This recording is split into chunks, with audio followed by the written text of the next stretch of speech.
తమిళనాడు రాజకీయాల్లో సరికొత్త సంకీర్ణ శకం మొదలైన వేళ ముఖ్యమంత్రి జోసెఫ్ విజయ్ సారథ్యంలోని టీవీకే ప్రభుత్వం కేబినెట్ విస్తరణపై కీలక నిర్ణయాలు తీసుకుంటోంది. ప్రభుత్వం ఏర్పాటుకు బయట నుంచి మద్దతు ఇచ్చిన మిత్రపక్షాలను అధికారంలో భాగస్వాములను చేయాలని విజయ్ భావిస్తున్నారు. అయితే ఈ కొత్త కేబినెట్లో ప్రతిపక్ష ఏఐఏడీఎంకేకు గానీ, దాని నుంచి చీలిపోయిన తిరుగుబాటు వర్గానికి గానీ ఎలాంటి చోటు దక్కే అవకాశం లేదని స్పష్టమైంది. కేవలం కాంగ్రెస్, వీసీకే, ఐయుఎంఎల్ పార్టీలు మాత్రమే టీవీకే కేబినెట్లో చేరబోతున్నాయి.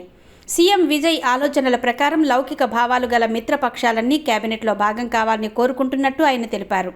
ఈ క్రమంలోనే విడుదలై చిరుతైగల్ కట్చి అధినేత తొల్ తిరుమావళంతో పాటు ఇండియన్ యూనియన్ ముస్లిం లీగ్ పార్టీలను కేబినెట్లో చేర్చాల్సిందిగా అధికారికంగా ఆహ్వానించారు. ఇప్పటికే తమకు పూర్తి నమ్మకంతో మద్దతుగా నిలిచిన కాంగ్రెస్ పార్టీ ప్రభుత్వం పంచుకోబోతోందని ఆయన స్పష్టం చేశారు.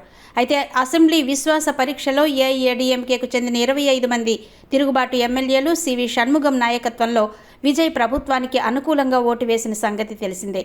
వారు కేవలం ప్రజాస్వామ్యాన్ని కాపాడడానికి మాత్రమే మద్దతు ఇచ్చారని, అధికార దాహంతో కాదని టీవీకే స్పష్టం చేసింది.